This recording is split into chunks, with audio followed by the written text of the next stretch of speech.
नाज़रीन,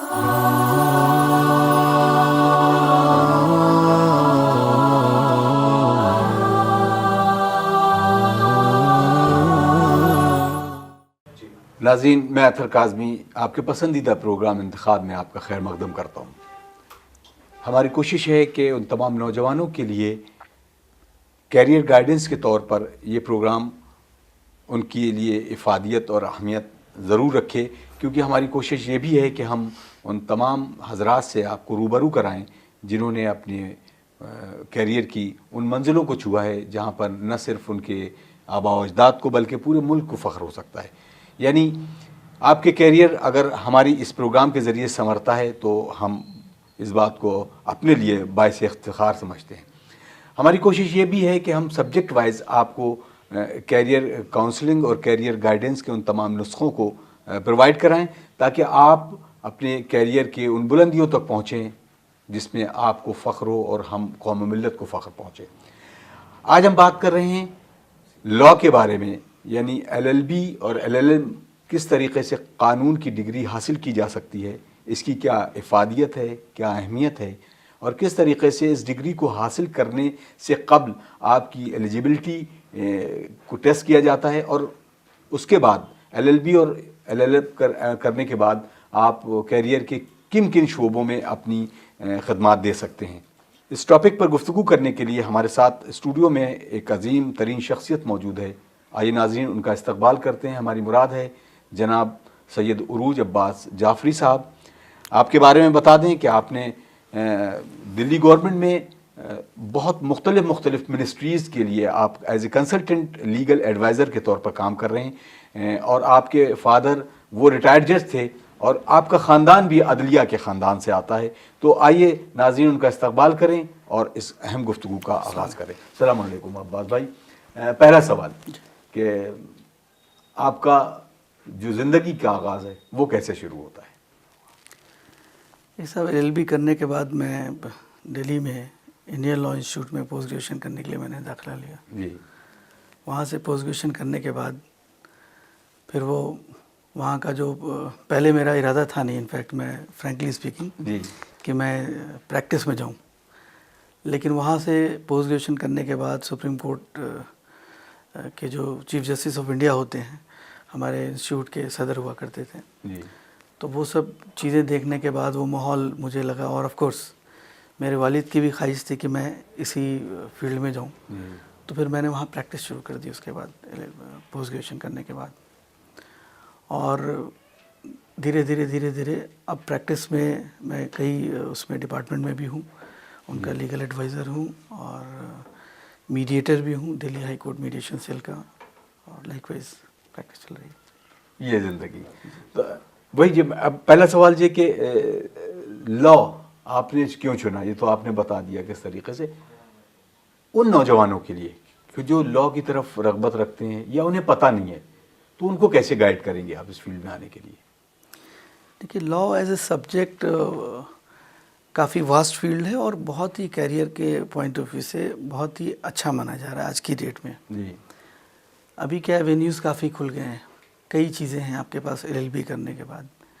एक तो जो जनरल परसेप्शन है कि PCSJ में आप जा सकते हैं इमीडिएटली LLB कंप्लीट करने के बाद। पहले ज़माने में एक टाइम में 3 साल का एक्सपीरियंस हुआ करता था प्रैक्टिस का, तभी आप एलिजिबल होते थे। आज की डेट में ये है कि आपने लॉ किया 3 इयर्स और now you are eligible for PCSJ examinations. एक तो वो ऑप्शन है। दूसरा, प्रैक्टिस में इमीडिएट अगर आप जाना चाहते हैं जी। तो उसमें भी कई कैटेगरीज हैं अलग अलग। या तो आप लिटिगेशन में चले जाएं, लिटिगेशन लॉयर बन जाएं, वहाँ आपके पास करियर है। दूसरा यह है कॉर्पोरेट ज्वाइन कर सकते हैं जी। तीसरा ये है कि आप लिटिगेशन में जाने के साथ साथ लॉ फर्म में भी जा सकते हैं, ज्वाइन कर सकते हैं जी। तो ये ऑप्शंस आपके पास अवेलेबल हैं लॉ करने के बाद इमीडिएट, ये जो कि कोर्ट से रिलेटेड है। कुछ एवेन्यूज़ आपके पास ऐसा है लॉ करने के बाद जो कोर्ट में तो नहीं है लेकिन बहुत अच्छा है, उनका भी कैरियर है। मसलन बैंकिंग सर्विसेज होती है, उसमें एज ए लॉ ऑफिसर बन के जा सकते हैं। मुख्तलिफ़ कंपनीज़ हैं अलग अलग प्राइवेट सेक्टर की, वहाँ आप उनके लीगल एडवाइज़र बन के जा सकते हैं, कंसल्टेंट हो सकते हैं। और मसलन और भी चीज़ें, कई लॉ से रिलेटेड हर जगह कहीं ना कहीं कुछ ना कुछ ऐसी वैकेंसीज आती रहती हैं कि जहाँ आप सिर्फ LLB चाहिए और वहाँ आप अपना कैरियर चूज़ कर सकते हैं। LLB में जाने के लिए पहले जैसे होता है कि क्या पर्टिकुलर किसी सब्जेक्ट की किसी स्टूडेंट के लिए ज़्यादा फ़वाइद हासिल हैं? मसलन स्ट्रीम की बात करें कि वो अगर साइंस से है तो उसके लिए इतनी फ़ायदेमंद नहीं है कि अगर वो ग्रेजुएट कॉमर्स से अगर वो 12th करके आ रहा है तो उसके लिए ज़्यादा फ़ायदेमंद है, ऐसा कुछ भी है? थोड़ा कहीं तो एडवांटेज मिलता है। जैसे अगर सिंस बिगनिंग किसी को अगर टैक्सेशन साइड में प्रैक्टिस करनी है तो ICOM करके वो अगर LLB करते हैं तो उनके लिए सहूलियत होती है कि आफ्टर LLB वो टैक्सेशन में जा सकते हैं प्रैक्टिस करने के लिए, वो बेनिफिट है। साइंस का ऐसा उतना बेनिफिट नहीं है, लेकिन साइंस करने के बाद भी आप कोई बार नहीं है, आप LLB कर सकते हैं। इवन आर्ट्स तो है ही खैर LLB करने के लिए एक आइडियल सिचुएशन। उरुज भाई, अब जैसे अभी 5 साल का ये कोर्स है और 3 साल का, ये 2 मुख्तलिफ कोर्स हैं जी। वो भी अंडर ग्रेजुएट है और ये भी एक अंडर ग्रेजुएट है स्टूडेंट अगर उसमें जाता है, इन दोनों में क्या फ़र्क है और अहमियत किसकी ज़्यादा है? देखिए, अहमियत का कोई ऐसा नहीं है, दोनों की जो वैलिडिटी है वो इक्वली मानी जाती है। आप 5 साल करें या ग्रेजुएशन के बाद 3 साल करें, वो इक्वल है। लेकिन थोड़ा सा एडवांटेज 5 इयर्स कोर्स में ये हो जाता है कि आप शुरू से ही आप पता है कि आफ्टर 12th के बाद ही कि आपको किधर जाना है, आप 5 इयर्स कोर्स कर रहे हो, आपके पास मौका भी ज़्यादा रहता है तैयारी करने का। अब जुडिशरी में भी जाने के लिए 5 years is a long time, तो आप तैयारी उस टाइम पढ़ाई के साथ साथ कर सकते हैं। तो वो एक थोड़ा सा आइडियल सिचुएशन लगती है 5 इयर्स। और बहरहाल पोस्ट ग्रेजुएशन के बाद भी जो LLB करते हैं वो भी ठीक है, ऐसा कोई उसमें वो नहीं है, दोनों की वैल्यू बराबर है, सेम है। अब हम जैसे आपने कहा कि 12th के बाद अभी एग्ज़ाम्स अलग अलग डिफरेंट तरीके के होते हैं, क्लैट क्या होता है और क्लैट की तैयारी को बच्चा किस तरीके से करे जाके ताकि वो अपनी कैरियर को इस लॉ की तरफ लाए और एक अच्छी यूनिवर्सिटी या एक अच्छा इंस्टीट्यूशन जो है उसे मिल जाए? देखिए, क्लैट के लिए क्या है, बेसिकली एक तो कॉन्स्टिट्यूशन ऑफ इंडिया पे फोकस रखें, जो भी तैयारी करते हैं उसको हर तरह जजमेंट लेटेस्ट आती रहती है, कॉन्स्टिट्यूशनल अमेंडमेंट्स हैं, कॉन्स्टिट्यूशन में क्या क्या इंटरप्रिटेशन हुए हैं, कोर्ट के लैंडमार्क जजमेंट्स हैं, एक तो उसको पढ़ें। साथ साथ इंग्लिश एज ए सब्जेक्ट जो है उसमें होता है, एंट्रेंस में रीजनिंग होता है, जनरल नॉलेज होता है, तो इन सबों का बेसिक जो है उनको क्लियर होना चाहिए। 10th से 12th तक अगर बेसिक क्लियर कर लेते हैं तो उनके लिए बहुत आसानी होती है क्वालिफाई करना। कम्युनिकेशन स्किल इसमें कितना अहम रोल अदा करता है?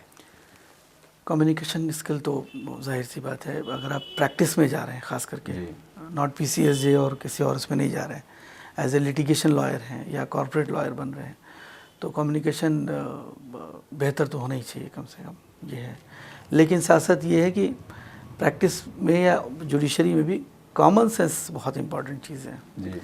Law is nothing but codified common sense, Codify कर दिया कॉमन सेंस को, तो वो जो है क्वालिटी बहुत ही ज़रूरत है उसकी।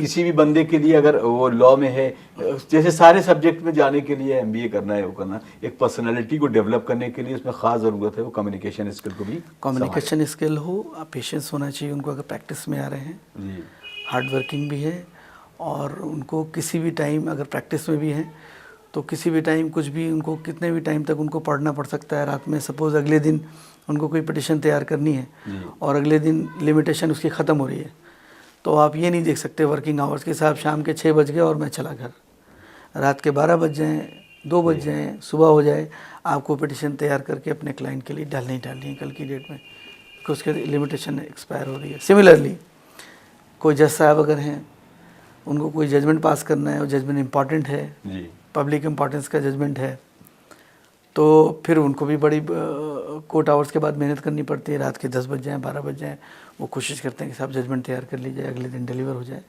तो चैलेंजिंग है लॉ प्रोफेशन काफ़ी। अब हम इसकी बात करें जैसे कैरियर ऑप्शन की बात लॉ के बाद, तो प्राइवेट सेक्टर इसमें कितना अहम रोल अदा करता है एक कैरियर देने के लिए? लॉ ग्रेजुएशन करने के बाद जो है आपका है, एक तो आप बैंकिंग सर्विसेज, जैसे मैंने बताया आपको, बैंकिंग सर्विसेज में भी जा सकते हैं, पब्लिक सेक्टर्स में है, प्राइवेट सेक्टर बैंकिंग्स हैं, वहाँ हर बैंक्स में उनके लीगल डिपार्टमेंट्स होते हैं, तो एक वहाँ आपकी एज ए लॉ ऑफिसर या एग्जीक्यूटिव लेवल पे आपकी एंट्री हो जाती है, एक तो वो बेनिफिट है। उसके अलावा जितनी भी कॉरपोरेट फर्म्स हैं, बड़ी बड़ी फर्म्स हैं, उनके सबके लीगल डिपार्टमेंट्स होते हैं, वहाँ आपकी एंट्री हो जाती है एज ए लॉ ऑफिसर। तो कैरियर तो बहुत ही मतलब इनॉर्मस है। मतलब आप सिर्फ अपने ऑप्शंस खुले आपके रखें। हाँ इन्फॉर्मेशन आपके पास होनी चाहिए करेक्ट जी। और आपकी उस लेवल पर तैयारी होनी चाहिए और ऑप्शंस की कोई कमी नहीं है आपके पास। उरुज भाई, अब हर फील्ड में देखिए तो बच्चों के साथ साथ बच्चियों का बड़ा रुझान बढ़ा है एजुकेशन के लिए। जी जी। और हमारे यहाँ कहा भी जाता है कि एक खातून जब तालीम याफ्ता होती है तो उसका पूरा ख़ानदान तालीम याफ्ता, एक समाज तालीम याफ्ता होता है। खास ये फील्ड गर्ल्स के लिए कितनी अच्छी है और कैसे वो इसको ऑप्ट करके अपने कैरियर को संभाल सकती हैं? देखिए आज के दौर में मैं ये देख रहा हूँ कि एक्सेप्टेंस बहुत ही ज़्यादा है। जी जी, लड़कियाँ आ रही हैं इस प्रोफेशंस में, प्रैक्टिस में भी आ रही हैं और जुडिशियल सर्विसेज में भी जा रही हैं। और अभी आप एग्जांपल देख लें, अब तो हर लेवल पे जी औरतों का एक्सेप्टेंस है जुडिशरी में। आप right from supreme court to district court, supreme court में आप देखें हमेशा लेडी जजेस वहाँ पर हैं, डिफरेंट हाई कोर्ट जजेस हैं वहाँ पे लेडी जजेस हैं, डिस्ट्रिक्ट कोर्ट से वहाँ जजेस हैं। सो ये अब पुरानी बात हो गई। Every level of judiciary you will find lady जजेस। तो उनके लिए बहुत अच्छी सिचुएशन है, अब वो आ सकती हैं। और ख़ासकर कहीं कहीं कुछ स्टेट्स में तो लेडीज़ के लिए रिजर्वेशन भी है। मसलन यूपी में आपका पीसीएसजे में जहाँ तक मेरी इन्फॉर्मेशन है 5% का रिजर्वेशन है उनके लिए। अच्छा, बहुत अच्छा है। तो मतलब ये स्पेशली फॉर वीमेन जो है वो जी तो जी, सिर्फ मेरे ख्याल से गालिबन यूपी में ही है और शायद नहीं है, या हो सकता हो तो मुझे उसका आइडिया नहीं। जी। तो बहुत ही अच्छा है औरतों के लिए तो। और साथ साथ वो प्रैक्टिस में भी आ सकती हैं, नॉट ओनली जुडिशरी, प्रैक्टिस में भी लेडीज़ आ रही हैं बहुत ज़्यादा आजकल तो। उरुज भाई, मैं चाहूँगा कि आप ख़ास तौर से एक मैसेज की शक्ल में ख़वातीन के लिए, जी हमारे नाजरीन जो बच्चियाँ देख रही हैं उनके लिए एक ऐसा कि वो मिशल राह हो जाए। और ख़ास तौर से मेरी भी ये दुआ है और उम्मीद करते हैं कि ये जो नाजरीन देख रहे होंगे ख़ास तौर से बच्चियाँ इस बात को गौर से समझें, सोचें और इस पर अमल करें। एक बेहतरीन मैसेज की शक्ल में जनाब उरूज अब्बास साहब आपके लिए कुछ कहना चाह रहे हैं। लीगल प्रोफेशन आजकल औरतों के लिए एक ही चीज़ मैं कहना चाहूँगा कि बहुत ही ज़्यादा रिस्पेक्टेबल प्रोफेशन है। जुडिशरी में जाए तो वहाँ भी बहुत इज़्ज़त है, प्रैक्टिस में जाए तो वहाँ भी बहुत इज़्ज़त है और बहुत ही सिक्योर्ड जगह है ये। वहाँ कोई ऐसा नहीं जो पहले ज़माने में एक मिथ था औरतों को के लिए कि साहब कोर्ट कचहरी में औरतें नहीं जाती, वो चीज़ें ख़त्म हो चुकी हैं। बहुत ही सिक्योर, सेफ़ और अपॉर्चुनिटी वाला ये प्रोफेशन है। तो औरतों से मेरी दरख्वास्त है, लड़कियों से, कि वो कोशिश करें कि इधर भी आए। साथ साथ जैसे ब्यूरोक्रेसी में जाते हैं एडमिनिस्ट्रेटिव जॉब के साथ, लीगल प्रोफेशन भी बहुत ही अच्छा है। तो आप बिल्कुल तैयारी करें उसकी। बहुत खूब।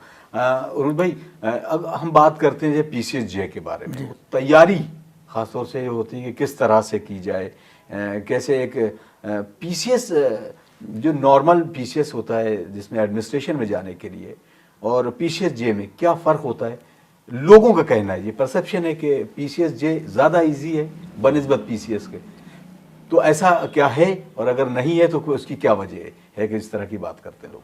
देखिए, जो ऐसा नहीं है कि पीसीएसजे इजी है जी। एडमिनिस्ट्रेशन में जो एडमिनिस्ट्रेटिव जॉब्स होती है सिंपल पीसीएस, जी, उसमें लोग टफ इसलिए बताते हैं कि नंबर ऑफ़ एप्लीकेंट्स ज़्यादा होते हैं, ठीक है।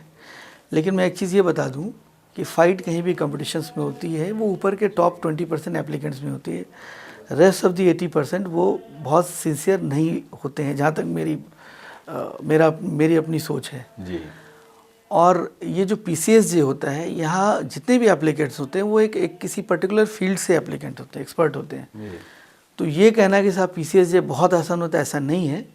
लेकिन comparatively in terms of the number of applicants, come applicants होते हैं यहाँ पर। यानी इसमें सब्जेक्ट क्योंकि एक बाउंडेशन होती है कि अगर लॉ ग्रेजुएट होना आपको हाँ, लाजमी है। हाँ, तो एक स्पेशलिस्ट लोग ही आते हैं। तो यहाँ आपका कंपटीशन लेवल हल्का नहीं होता है। फिर जनरल पीसीएस में ये है कि साहब ठीक है, नंबर ऑफ़ एप्लीकेंट ज़्यादा होते हैं, लेकिन क्या है कि उसमें एक हर फील्ड से एक्सपर्ट होते हैं। तो कोई ऐसा नहीं है कि बहुत उधर टफ होता है और इधर बहुत इजी होता है। थोड़ा सा डिफरेंस हो सकता है जी। थोड़ा सा मान सकता हूँ मैं कि इधर कंपटीशन थोड़ा सा कम मान सकता हूँ, लेकिन ऐसा नहीं कि बिल्कुल केक वाक है सब।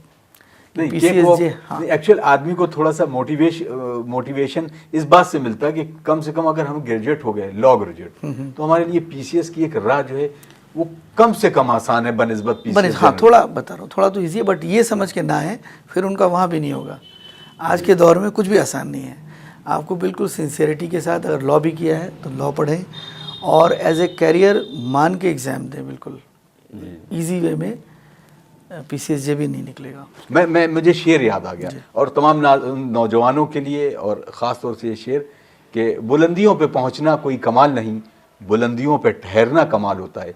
आप अपनी पढ़ाई उसी तरीके से रखिए कि अगर आप 80 प्लस 90 प्लस हैं तो 90 प्लस को बनाए रखिए, अपनी उसी मुकाम, अपने सोच और फिक्र को उस बुलंदी तक रखिए ताकि आपकी कामयाबी आपका कदम चूमे।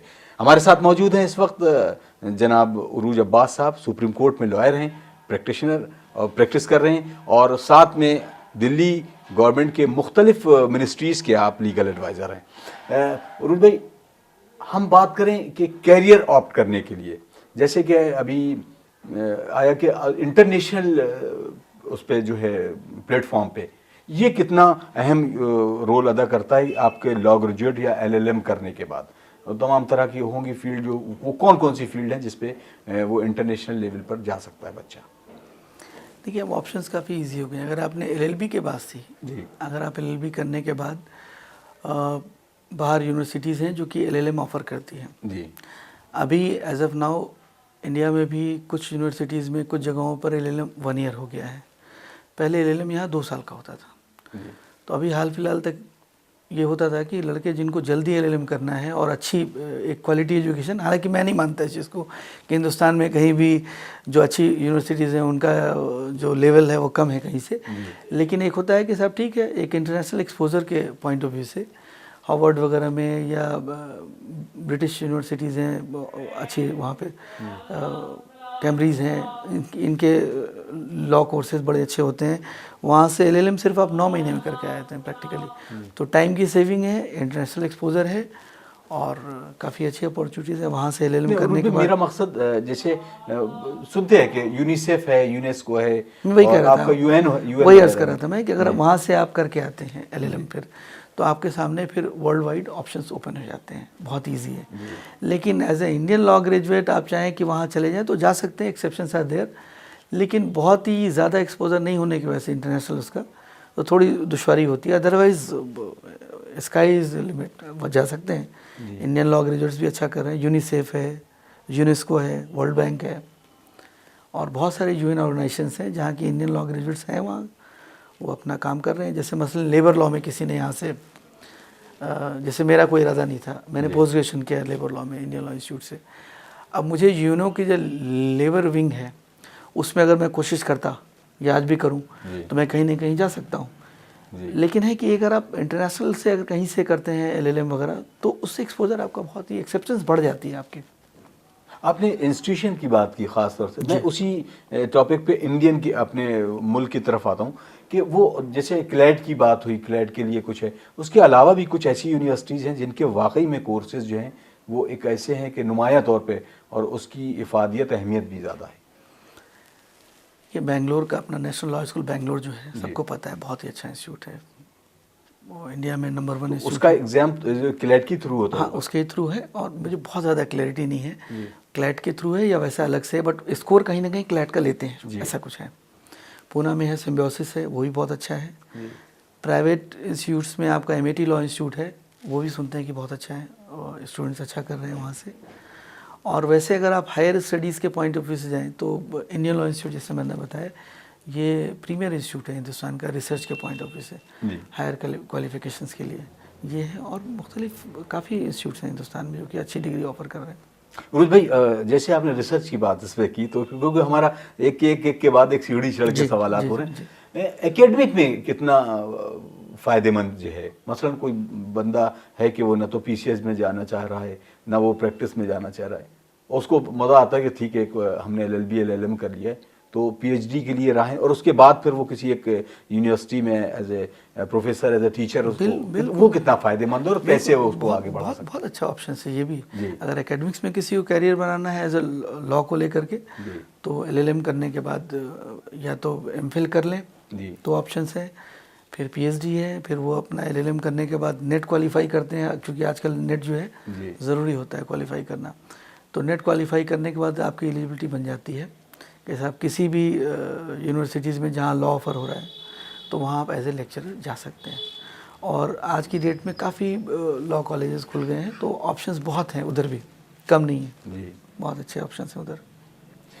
उन बच्चों के लिए क्या कहना चाहेंगे कि जो लॉ की तरफ आना चाहते हैं और कहीं ना कहीं उनको इस बात की इल्म नहीं है, और ख़ास तौर से जैसे बैकग्राउंड गांव का है, इस तरीके से शहर में है, उसको मालूम है, तो उनके लिए क्या मैसेज होगा?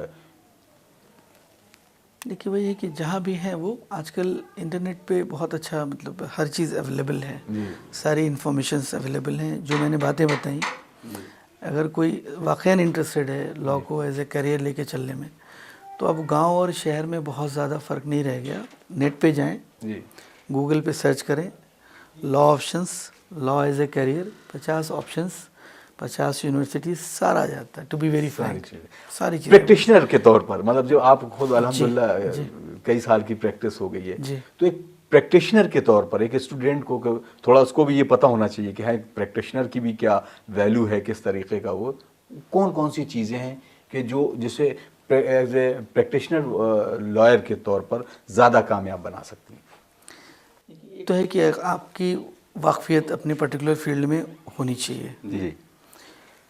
लीगल नॉलेज थ्योरेटिकल तो अच्छी बात है, लॉ पढ़ के आप आगे, प्रैक्टिकल एक्सपोजर बहुत ज़रूरी है कोर्ट का।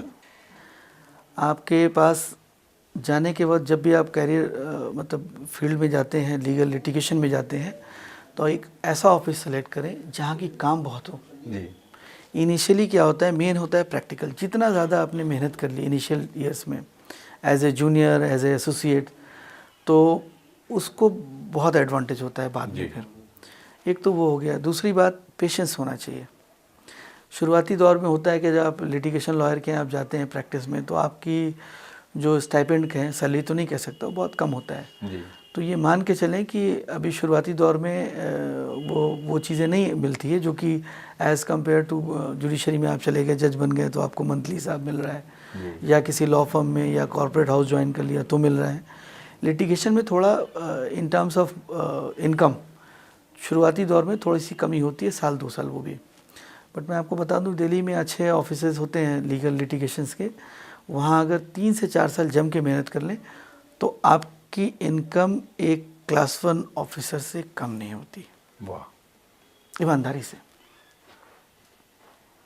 बिल्कुल अर्न कर सकते हैं आप। बिल्कुल। तो वो भी कोई मसला नहीं होता। सिर्फ 3-4 साल के बाद, 3 साल आप जिस ऑफिस में हैं उस ऑफिस की जितनी कैपेसिटी है, बड़े प्रैक्टिकल उसमें बोल रहा हूँ मैं, वहाँ आपको उतनी मिलती है, और वो भी कम नहीं होता है आज के दौर में। अगर आपने अच्छा ऑफिस ज्वाइन कर लिया, उनके पास बहुत काम है और आपके अंदर टैलेंट है, आप मेहनत करते हैं, वर्किंग आवर्स के बियॉन्ड जाके मेहनत करते हैं, तो वो भी फिर कोई मसला नहीं रह जाता है। यानी हम अगर ये सवाल को हम इस तरह से भी करें कि जैसे जो बैकग्राउंड है गांव का, जो ख़ास तौर से जो डिस्ट्रिक्ट हैं गांव के, उसके प्रैक्टिशनर, क्या वो उनके लिए वो कम मौके हैं पीसीएस या इस सर्विसेज में जाने के लिए? क्योंकि उनकी एक लिमिट जो होती है प्रैक्टिस की या उसमें आगे बढ़ने की, वो कम हो जाती है क्या? या उसके लिए एक मेट्रो सिटी होना ज़रूरी है? एक उस पर वो उसके बारे में क्या बताएं? देखिए, दो चीज़ें इसमें। एक तो जहाँ तक पीसीएसजे के एग्ज़ाम्स के प्रिपरेशन का सवाल है, अगर छोटे डिस्ट्रिक्ट्स में भी किसी ने लॉ किया है तो कहीं कुछ प्रॉब्लम नहीं है। वो अपनी सिलेबस उनको पता होती है, बुक्स अवेलेबल है, सिर्फ और सिर्फ पढ़ाई, और कोई ऑप्शन नहीं है उसमें। बिकॉज एक्सपीरियंस उसमें कोई रिक्वायरमेंट है नहीं पीसीएसजे के लिए। सिंपल लॉ ग्रेजुएट होना काफ़ी है। लॉ किया आपने तैयारी की और आप निकल गए। तो डिस्ट्रिक्ट कोर्ट्स में आना कोई डिसएडवांटेज नहीं है। हाँ, प्रैक्टिस के पॉइंट ऑफ व्यू से मैं कहूँगा लिटिगेशन में मेट्रो सिटीज़ में थोड़ा सा एवेन्यूज़ ज़्यादा हैं।